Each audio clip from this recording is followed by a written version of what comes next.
जय हिंद फ्रेंड्स। तो आज हम करने वाले हैं इलेक्ट्रिसिटी क्लास 10th का चैप्टर। इलेक्ट्रिसिटी में पढ़ने में सबसे स्टार्टिंग में हमें पढ़ना है चार्ज क्या होता है। Charge is an property of matter. Definition लिखो सबसे पहले। Property of matter. तो चार्ज क्या है? एक प्रॉपर्टी है मैटर की।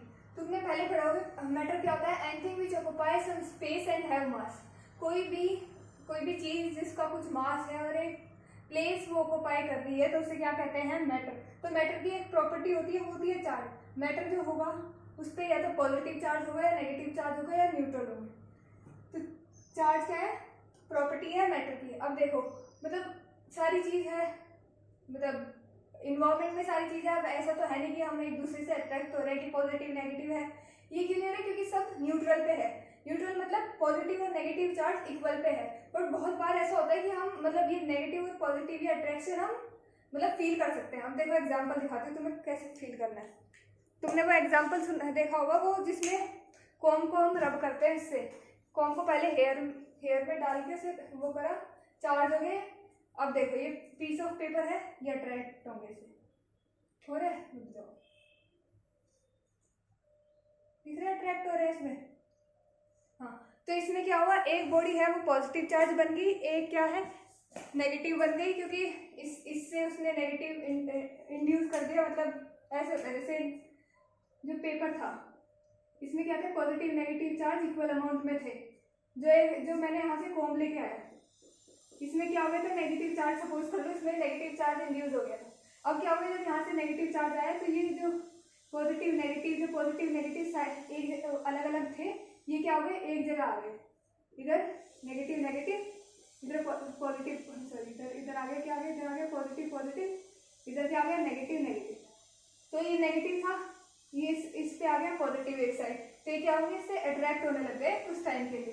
फिर ये थोड़ी देर बाद ये मैंने हाथ से पकड़ रखा था इसलिए फिर ये न्यूट्रल होगा, ये भी न्यूट्रल हो गया, ये नीचे गिर जाएंगे। तो ये होता है इसमें कॉम्ब वाले एक्सपेरिमेंट जो हम करते हैं। तो ये चार्ज हो गया। चार्ज क्या है? Property of matter. It could be positive negative. Positive जो चार्ज होंगे वो एक दूसरे को अट्रैक्ट करेंगे, मतलब like charges attract each other और unlike charges repel each other. ये था चार्ज एक जगह। अब जब चार्ज फ्लो करना स्टार्ट करेंगे उससे क्या होगा? करंट। तो करंट क्या होता है? लिखो करंट क्या होता है? जब हम एक किसी स्पेसिफिक कर देंगे कि एक स्पेसिफिक एरिया ले लिया हमने, एक स्पेसिफिक टाइम, एक स्पेसिफिक एरिया में से एक स्पेसिफिक टाइम में कितना चार्ज फ्लो कर रहा है उसे हम कहेंगे करंट। तो करंट की डेफिनेशन क्या होती है? Amount of charge flowing through a particular area in a unit time। एक टाइम फिक्स कर दिया हमने और एक एरिया फिक्स कर दिया, तो इससे कितना चार्ज फ्लो कर रहा है उसे हम क्या कहते हैं? करंट। जो चार्ज है उसे हम किससे डिनोट करते हैं? Q से, और जो करंट है उसको हम I से डिनोट करते हैं। अब इसका एक फॉर्मूला भी बनता है, I equals to amount of charge Q और टाइम स्पेसिफिक कर रखा है तो T। तो I equals to Q upon T। जो चार्ज की ऐसा यूनिट होती है वो होती है कूलम। ठीक है, जो चार्ज को हम मेजर करते हैं वो करते हैं कूलम में, और जो करंट को हम मेजर करते हैं I is measure in ampere. इसकी जो ऐसा यूनिट होती है वो होती है एम्पियर। ठीक है, 1 कूलम, एक कूलम, जैसे एक केजी में कितने होते हैं? 1000 ग्राम होते हैं। वैसे 1 कूलम में कितने इलेक्ट्रॉन होंगे? 6 × 10⁻18 इलेक्ट्रॉन। ठीक है, जैसे 1 केजी में 1000 ग्राम होते हैं, वैसे 1 कूलम में 6 × 10⁻18 इलेक्ट्रॉन होते हैं। ठीक है, अब आते हैं एम्पियर पे। 1 एम्पियर कब होगा? अगर हम एक कूलम का चार्ज ले ले और 1 सेकेंड के लिए, 1 सेकेंड के लिए अगर हमने एक कूलम का चार्ज एक पर्टिकुलर एरिया से हमने पास करा तो हमारे पास क्या आ जाएगा? 1 एम्पियर। 1 एम्पियर में करंट आ जाएगा। जब एक रुक देते हैं, 1 कूलम आ गया, 1 coulomb sorry 1 ampere.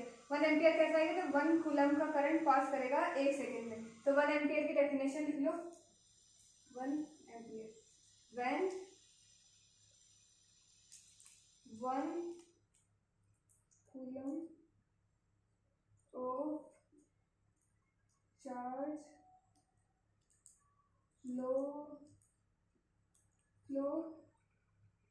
flow through a conductor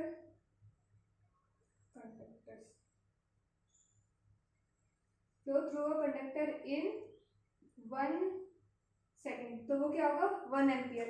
अब ये है उस करंट की बड़ी यूनिट, इससे छोटी छोटी यूनिट भी होती है, जैसे मास की होती है ना, ग्राम वगैरह, तो वैसे इसकी छोटी यूनिट होती है, एक होती है मिली एम्पियर, एक होती है मिली एम्पियर, एक होती है माइक्रो एम्पियर। माइक्रो को हम ऐसे दिखाते हैं और मिली को हम एम से दिखाते हैं, ठीक है। 1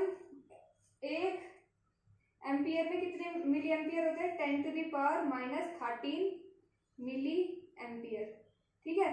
और 1 एम्पियर में 10⁻⁻6 माइक्रो एम्पियर होते हैं, ये याद रख लेना, ठीक है। ये इसकी छोटी यूनिट है, ये जब न्यूमेरिकल्स करोगे उसमें काम आएगी। 1 ampere equals to 10⁻⁻3 milli ampere और 1 ampere equals to 10⁻⁻6 micro ampere. ये हो गया करंट के बारे में। अब करंट को फ्लो करने के लिए 2 कंडीशन चाहिए, एक क्या है, उसे क्लोज पाथ चाहिए, क्लोज और कंटिन्यूअस पाथ चाहिए, और दूसरी है पोटेंशियल डिफरेंस। क्लोज पाथ, तो जो कंटिन्यूअस क्लोज पाथ करंट को फ्लो करने के लिए चाहिए उसे हम क्या कहते हैं, सर्किट। तो सर्किट, अब सर्किट की डेफिनेशन लिखो, लिखो